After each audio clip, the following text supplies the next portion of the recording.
And go. Good evening, everyone. Calling to order this evening, August 26th, business meeting of the Borough of Conshohocken Authority. This evening, we have multiple items on the agenda. So first off, we will stand for the Pledge of Allegiance. I pledge allegiance to the flag of the United States of America and to the republic for which it stands, one nation, under God, indivisible, with liberty and justice for all. All right, Shannon, would you mind doing a quick roll call? Christine Bertino. She is excused absence. Jack Ambler. Excused absence. George Best. Here. Arna Chivers. Here. Tina Sokolow. And here. All right, wonderful. Before we get started, do we have any public comment that came in via email or phone? No. And there are no members of the public here, so we'll move right into the agenda items. Do we have any invited guests for this evening for any presentations? Just HRG will be presenting stormwater proposed budgets. Do you want to do that during your executive director's report? Yep. Okay, all right. Do we need an executive session for anything this evening? Not that I know of. Yep. Okay, wonderful. All right. So first business item is the approval of our minutes from our July 22nd, 2025 meeting. If you have had a chance to review the minutes and have no questions, I would be looking for a motion of approval. I'll make the motion to approve the minutes. I'll second. I have a motion and a second. All in favor? Aye. Aye. Anyone opposed? Motion carries. All right, moving right into our reports. We'll start with our financial reports. Were there any questions related to the financial reports that we received for August of 2025? Okay. Looks like we do have a renewal for our insurance. Okay, anything stand out or change from that insurance renewal? So I recommend that we stick with the same plan. It's an increase of about 9%. The other two plans were HMOs that they provided as other options, which is not really comparable to what we already have. So we would just stick with the IBX. And the difference would be 10,000, hang on one second, $10,026, I believe, instead of $9,575 a month. Will we be on track for budget through December with that increase? Yes, just for those two, October, those 2 November, months? and December, yep. Okay, and then we'll build that into the 2026 budget. Yes, that's already in our 2026 budget, yes. Okay. Any questions related to the IVX insurance and keeping it as is? No, hearing no questions related to the financial reports or the insurance increase. I would be looking for a motion to accept. Do we need a motion for the IBX or no? Yes, to renew? To renew, yes. Yes. Okay, so we need a motion to renew the IBX. Okay. And then All right, so I'll be looking for a motion for the renewal of the IVX insurance coverage. To renew the insurance? And that would be October 2025 through September of 2026. I have a motion. I have a Second. I have a second. All in favor? Aye. Aye. Anyone opposed? Motion carries. Then I'll be looking for a roll call vote for the financial reports for July, and the bill totals were $433,145.17. I'm going to call roll call. can you do that before or after we make the vote? Yeah, it doesn't matter. Doesn't matter? Okay. So, Tina Sokolow. Yes. George Best. Yes. Arna Chivers. Yes. All right. Do I have a motion to accept the financials into I'll record? make the motion. I'll second. I have a motion and a second. All in favor? Aye. Aye. Anyone opposed? Motion carries. Moving right along, Solicitor's report. I believe we have an item under the Solicitor's report. We do indeed. We have one action item. It is a right-of-way encroachment agreement that is with the Borough of Conshohocken and LaFamiglia I LP, which is the owner of properties located at 613 and 607 Spring Mill Avenue and 79 and 83 Jones Street, authorizing encroachment of a stormwater culvert into a paper alley owned by the borough that bisects the listed properties and providing for maintenance responsibilities for the stormwater culvert. What's a paper alley? So they're all over Conshohocken. These are alleys that are between buildings, houses, that were originally laid out as streets, but they were never officially opened and dedicated. So they only show up on paper. That's why they're called paper alleys or paper streets. Technically, after 21 years, we lose all right to them, but we still retain certain rights until we completely divest ourselves of them, which the borough would never do because that's all they would be doing with all of these So alleys. These are the alleyways that go down in between like 8th and 9th? Correct. Okay. Yep. Never heard that term before. Yep, and yeah, it's because they're literally only laid out on paper from original plans when somebody was building something, but they were never dedicated. We don't take any maintenance responsibilities. Very often, the owners of the property kind of treat them as their own, and they use them because there's nothing in between there. So most people don't drive down them, but yeah.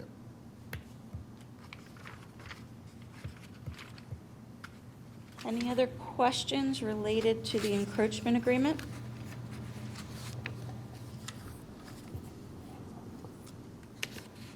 I gotta ask, what exactly does this mean? Good. I'm glad you asked, because I was getting ready to. I'm like, what does this give who Yeah. the rights to do what? So the borough is doing a stormwater project, and since we're handling stormwater, we are part of it.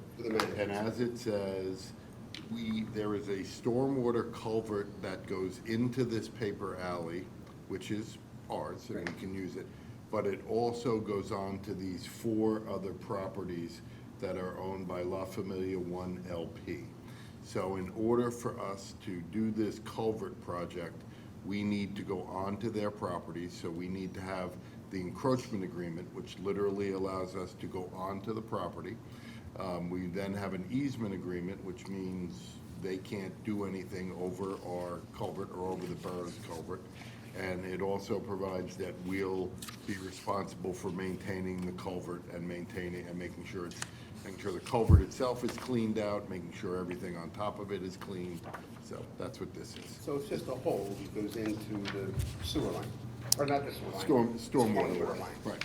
Did you see in the project down where the old plant was, those big stone gullies? Yeah. That's running under these properties.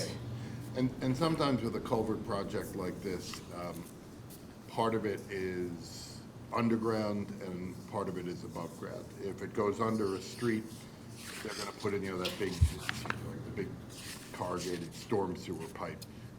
And then that runs in between the part that is really unimproved, just maintained. Right. Yep. So this agreement covers the encroachment, easement, and the agreement to maintain? Correct. All in one. And apparently the borough is very anxious to get this project done, and so that's why they've asked us to turn over the signed copy to them immediately. Do we dig deeper now and say, why are they doing this? Is it flooding someplace? I'm sure it's a flooding issue. I'm sure it has to be a flooding issue. Overflow or a flooding Yeah. issue? When it rains, it flows down the paper alley really fast. Correct. You're trying to direct it into the street. Trying to direct it into the culvert, trying to stop it from going into the streets and maybe into other people's businesses or whatever. So I make a motion to approve this? Yes, you do. Did. Have a motion A second. and a second. All in favor? Aye. Aye. Anyone opposed? Motion carries. And that concludes our report. That was the only action item we had this evening. Wonderful. Do I have a motion to accept the solicitor's report this evening? Make a motion. I'll second. Motion and a second. All in favor? Aye. Anyone opposed? Motion carries. Next item on the agenda is our engineer's report. Yep. Very happy to announce that we are live on our bid for the electrical upgrades. So we went live on Monday. Questions will start to come in on Tuesday. So we're hoping that instead of having them start, we want them a chance to review it. The bids are currently due on September 17th. I may push that to the 18th because there's another large electrical bid that's due on the 17th. So I'm actually coordinating with that person to see, hey, who wants to move their bid? And I'm fine up to the 19th. Our meeting is the following Tuesday. So right now it's due the Wednesday before our meeting. I'd like to have it so I can have the bids, analyzed and a recommendation for you. If not, they may come in on Saturday morning to you. I was going to say, you work in the weekend? Yeah, I for this job, absolutely. The contract duration is 290 days. What we're going to do is we're going to try to give them we're not going to have a mandatory pre-bid because that, they're there. So I'm coordinating with Ed to have like 1 or 2 days that I can hopefully concentrate them so they aren't coming down and, are taking away all our operations staff, or they're always having to monitor strangers walking around. But it's a lot of money. So sometimes you got to deal with a little bit of inconvenience, as you go through there. And once again, the grant expires on 9/30/26. So, I've written as many items into the bid documents as I possibly can about the duration that they have to, name the Commonwealth Financing Authority as additionally insured, the sexual discrimination clauses they have to sign. I put it in places where it probably doesn't belong, just as a reminder to them, and that way they can't say, oops, we missed it, in there. And we actually included the grant contract as part of the bid documents. So that's really there, that's on track. If anything comes up, I will let you guys know.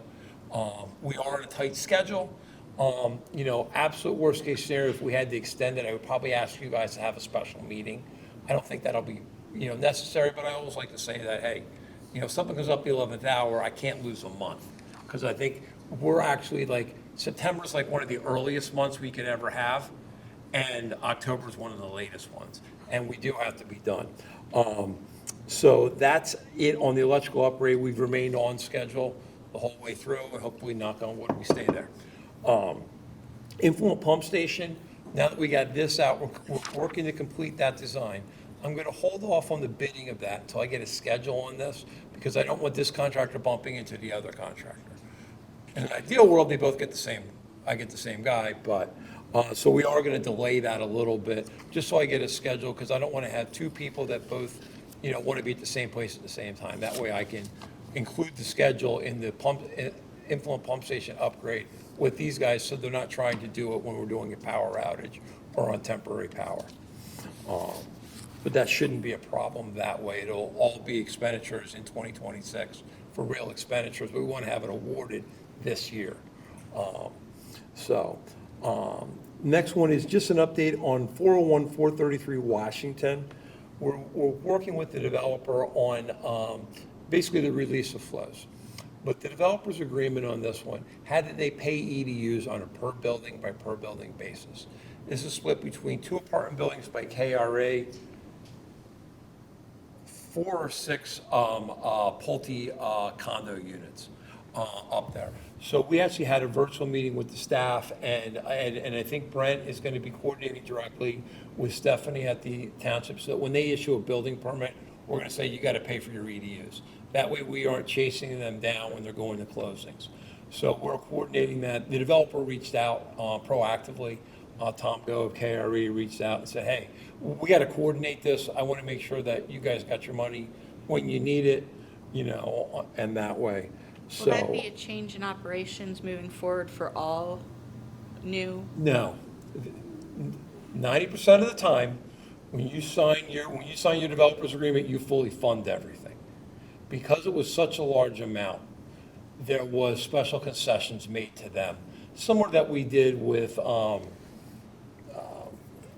it's Centrex now, Cencor, I forget what we call, I still call them by their old name, on that because of the large volume of EDUs. But no, unless it's something absolutely large that where you have, a residential component and then an apartments, apartments, one building, you got to do it and pay for it.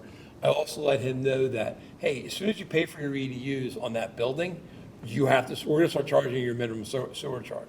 Because I can't tell you how many people are in there, and they want to do it because contractors are using the bathrooms, and we don't want to back it up, so. But Brent's coordinating directly with the borough on that, and there have been great communication so far with the developer, on that. We haven't they were meeting with Pulte and bringing Pulte into it. It'll be Sam Carlo with Pulte, and trying to coordinate, because I can't really put like a plug in it. Like once they flow, they kind of flow because the back building goes, so I can't really plug it. So we just don't want to be in a position where there's a building occupied and A, we haven't got a tapping fees, or B, we haven't started to bill them for sewer rental. So the staff's done a great job of coordinating on that. Last one in my report is 601 Washington Street. This is the Villanova Rowing House. It's all in White Marsh Township. So all we're really doing is certification capacity. But the most important thing is our outfall pipe goes across the corner of their property and then out into the river. We want to make sure that now that we have a properly recorded easement on that. Just, you got the chance of going out there. They aren't doing anything with their dock, their floating dock, but we don't really know where our outfall pipe is. It kind of goes into the middle of the river. So, but that completes my report unless the board has any Going questions. back to Washington Avenue, Absolutely, yeah. this is a change in the way that most other, Most small projects, you pay for your EDUs right up when you sign your developer's agreement. That's the way we do it. Only on very large, where somebody's paying us multi-million dollars, that we allow them to phase it, because it's a cash flow issue for them, and we're guaranteed it, so, we work with them on that. So it would be like if you had a large 2-building, apartment, you pay for your building one, when that one connects, then once you get the other one done, you're on there. That's just to avoid their large carry cost, and that we're getting a multi-million or more than $1 million check. I think it's like 1.7 million. I shouldn't say, or make it sound too big, but large check. So that is not the normal, and it's definitely done by agreement, and that's why it's carefully monitored to make sure it's enforced. thanks. Any other questions? Hearing no other questions, do I have a motion to accept the engineer's report into record? I'll make the motion. I have a motion and a second. All in favor? Aye. Anyone opposed? Motion carries. All right, moving right into our operations manager's report. Ed? I have an update on our newest employee, Henry Riggs. We hired a few months ago in June. That's the young man we got from Thaddeus Stevens. Doing really good. He's fitting in. Our maintenance staff really appreciates his knowledge that he's got. It's very helpful. They're not used to that. He just started today to get his CDL at Smith Sullivan School. So that's, if you notice that invoice, that's what that's about. So it's a 3 to 4 week course where he'll be able to come back with his CDL, which is part of his obligation to his contract. I don't know if you noticed, I went to this I took this online course to become a municipal fog coordinator, fats, oils, and greases. So I got my certificate in that to help with some of the problems we're having around town. So that's going to help us create our new system from the ground up. So then the last thing I have is our fire alarm was in really bad shape at our control building. So that was replaced last week. So that's all a brand new system ready to go. Concludes my report. Any questions for our operations manager? When you say the problems we're having around town, you're referring to the Organic loading that we're trying to, That's and we'll, my question. next month, we should really we'll have a good update, on the work in conjunction with Fred and our staff. That we'll have a good update, and we're anticipating what, you heard Fred talk last month, we were looking at, but we're collecting a lot of data. And we're going to continue to present that to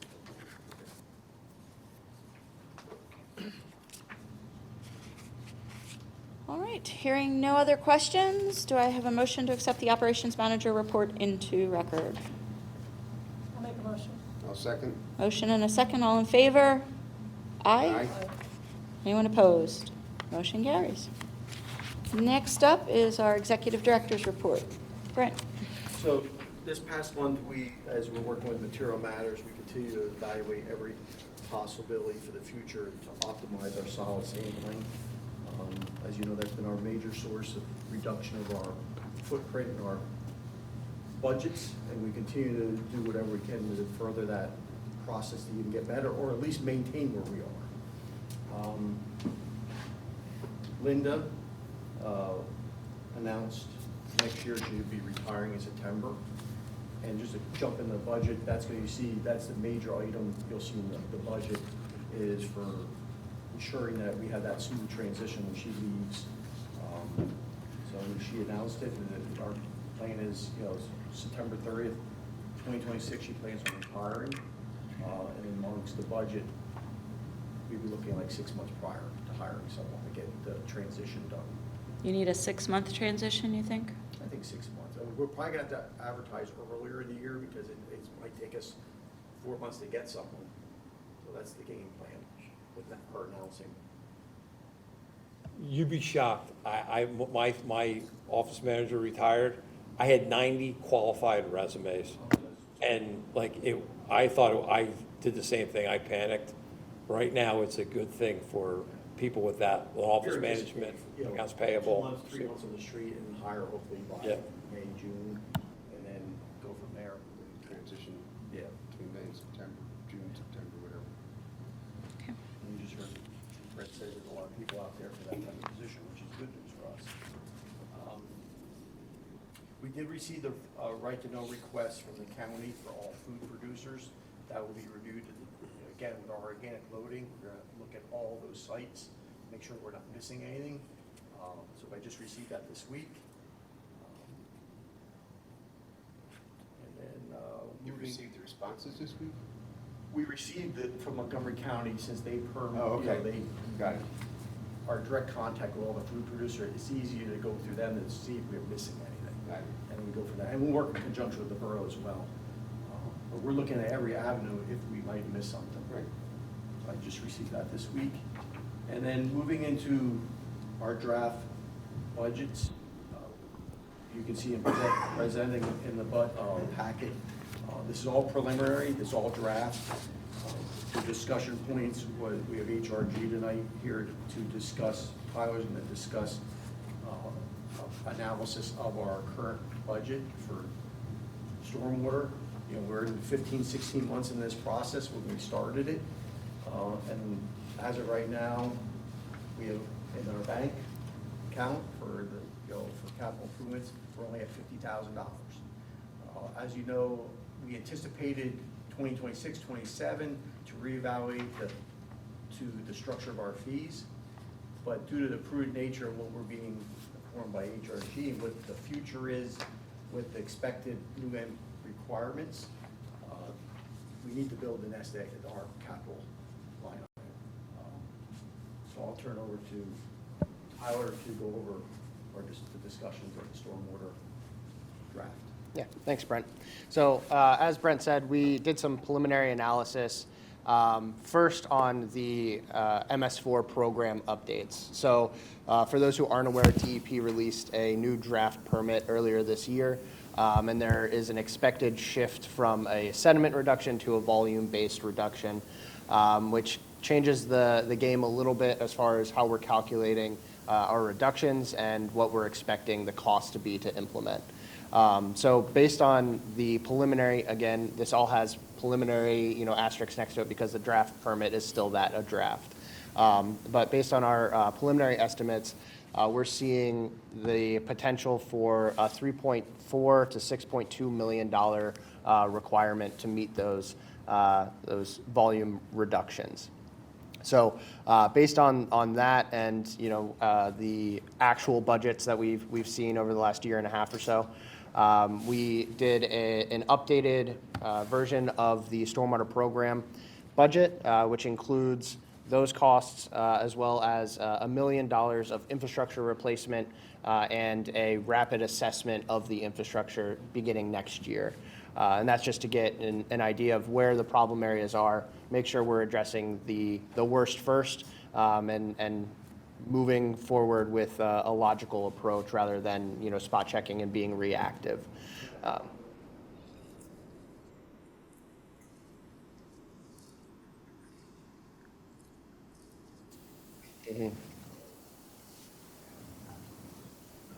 So we've been, working with Brent and his team and as well as the borough to make sure that, their budget numbers are being accounted for in this as well.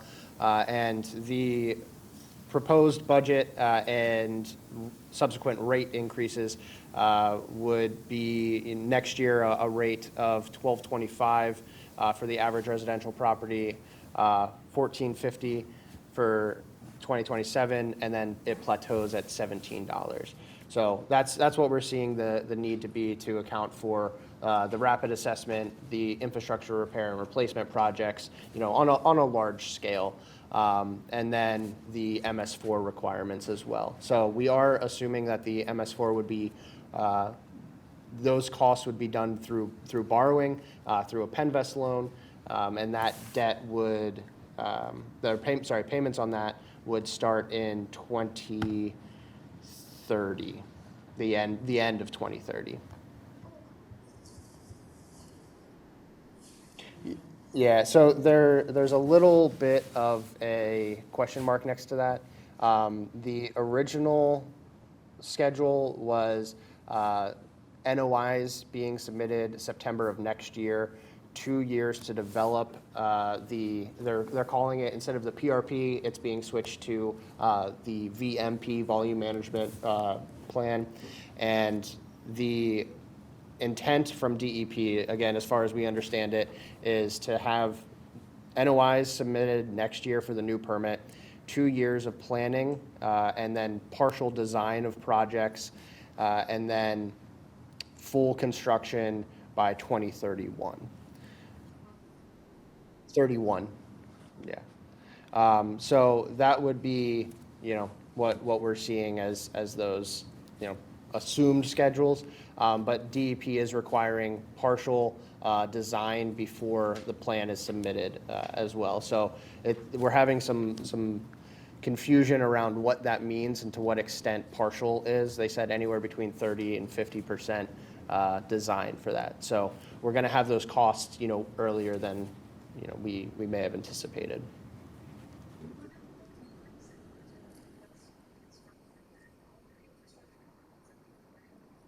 It's not for more. It's for the same amount of infrastructure repair that we originally planned for, but the funds just weren't there over the last year and a half to get started on that. So it's kind of course correcting for the original amount of infrastructure repair, and then moving forward with the additional MS4 costs.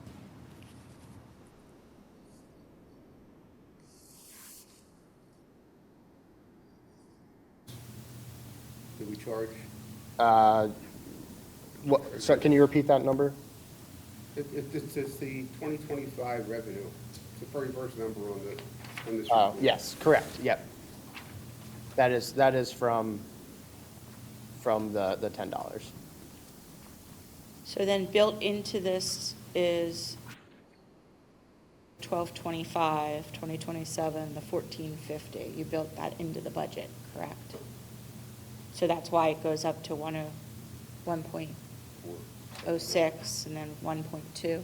Correct, yep. Yeah, that is a 70% increase from 864 to 1.4 million. So, I guess, Tina, this is really for you. Who paid for this before? Nobody did.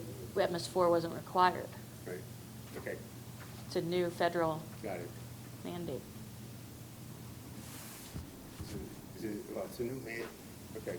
Well, It's an old law that's being enforced. Well, that was where I was going to go to the lawyer to say, so the dates were kind of given here, kind of crossover of multiple political cycles. Have you ever seen things change in the DEP space on political cycles? So, the great majority of these regulations, DEP is enforcing normally start out at EPA on the federal level, and then there are certain things that DEP has to implement as presented by EPA, and then there are others that they implement on their own.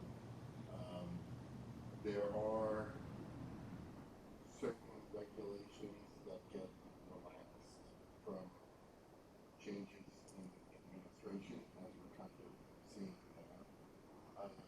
But the way that would trickle down to us would probably be a pretty long period of time. Even if some of these things were relaxed at the federal level, they still would have to, it would probably be a while before they got to us, if our legislature and governor and senate wanted to actually direct DEP to lower these regulations. So, but also, I think George's point is a good one, and, I think Fred and Brent and I, and Tyler see this frequently, that there are things that have been sitting on the books for years, and then at some point in time, somebody says, we have to start enforcing this now.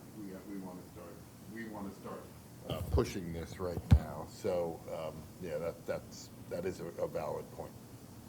So I have a question, it's for Fred or Tyler to answer. How much does DRBC, which controls our water that we discharge from the wastewater plant, how much is this stormwater controlled by DRBC? Are they a part of the whole process with the stormwater as well? Yeah, you I can. mean, So far, they really haven't They been, have not. quite honestly. They are involved, they are a stakeholder that are there. But this is coming from the EPA down there, rather than the wastewater, 100%, our discharge standards are controlled by the DRBC. They set that as part of, the DRBC is Delaware, or excuse me, New Jersey, New York, and Pennsylvania, that control that. So the Schuylkill goes in there. So 100% on the wastewater. Okay. So far on the stormwater, they're a stakeholder, but they are not driving the bus. This is coming from the EPA. okay. And that is somewhat separate from the MS4 program, being a point source versus a non-point source, so. Okay.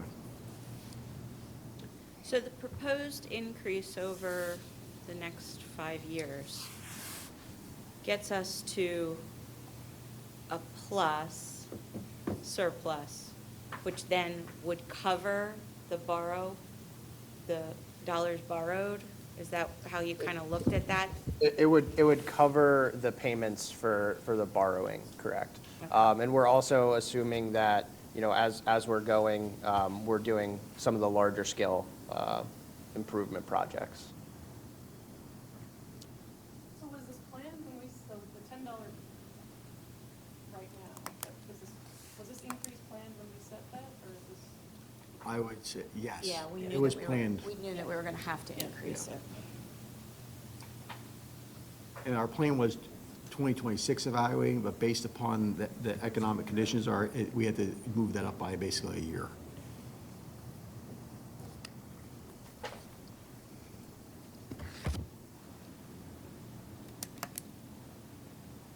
Any other questions for Tyler?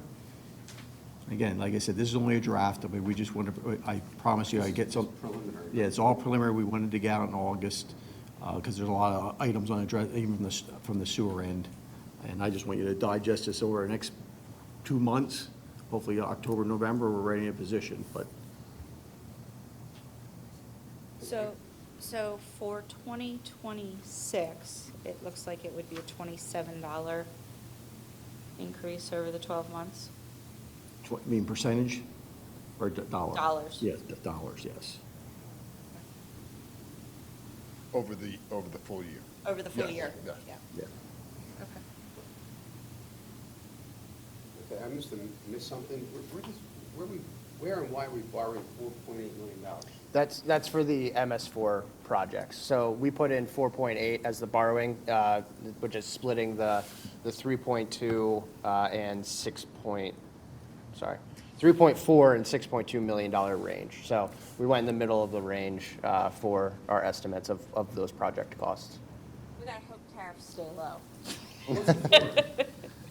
Sorry? What's it for?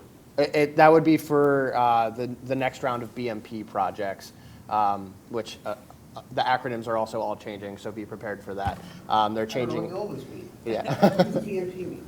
Best management practice, which is now going to be an SCM, stormwater control, yeah. But yeah, so it's for, detention basins, rain gardens, things of that nature, underground infiltration, basically anything that will manage stormwater volume. So this is money that we're borrowing in order to put these things in. To construct, public spaces. to construct those projects. For the yeah. water to flow down the hills of Conshohocken to the river already. I was gonna build a house in the hill, and this kept me from building it. The goal is to Never slow the worked it water. before, and then they said, oh, you gotta have a. It's just hard when you live on hills and the water has nowhere other to go I'm than gonna go down where to it the went river. I'm gonna rebuild my house, and the water's gonna go where it went before. How's that? They wouldn't take that. But the law is like 50 years old, it was never enforced, and now it is.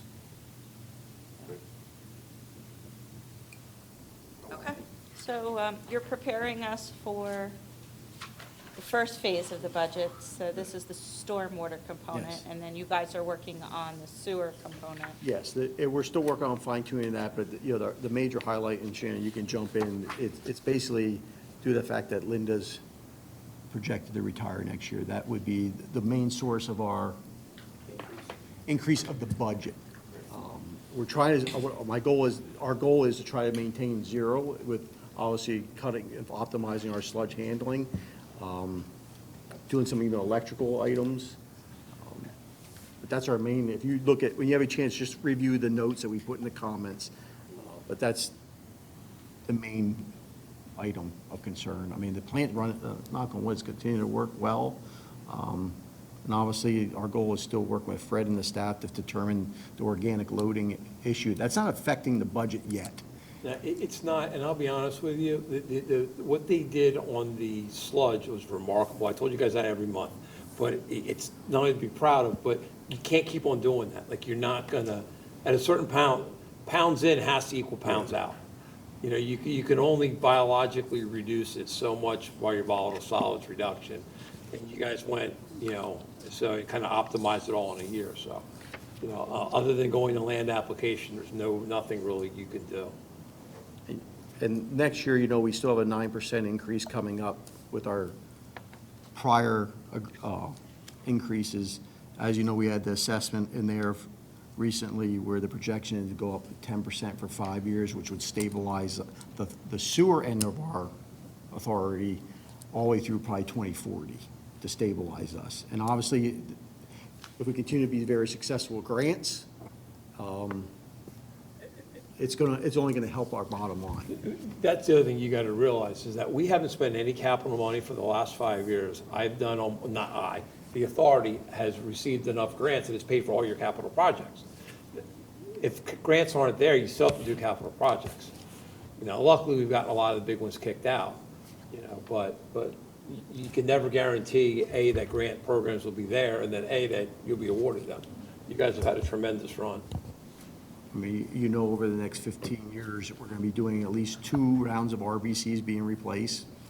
That's a couple, $3 million apiece at this point. At least, yeah. So you got $6 million there. We got a West Conshohocken pump station that's in need Yeah. of some work. The belt filter, RBCs are $3 million each. well, to Yes. replace each the sections. I'm doing 2 trains that are smaller at Robozzoni Warnersville Authority, and it's $9.8 million we just took a loan out for, the 2 trains. I guess I don't know what an RBC is. That's our treatment unit? Yeah, it's the white enclosures. The White Yeah, House. the greenhouse? Yeah. Yeah. $3 million apiece? There's 9 units on a train. Oh, again, that business. Yeah, they're rotating Rotating biological biological contactors. So basically, it's a big steel shaft, and then it's got about every 6 feet, there are big plastic discs with the media grows on. Think of like a spider web, is really what it looks like. And the media grows in those annular, and it literally just goes around, dips it, it comes out. When that water comes up, it adds air by just the water falling. And that's why your electrical costs are so low at this plant. So you benefit from low electrical costs for a RBC that lasts 30 years. So How many do we have? we have 3 trains. and 3 trains, 4 there's 9 in each train. Yep, Okay. so, and a lot of the cost is in the disposal and getting rid of it, and in there. So what we've tried to do is set them up, and that's what he said in 15 years. We try to do one every 10 years.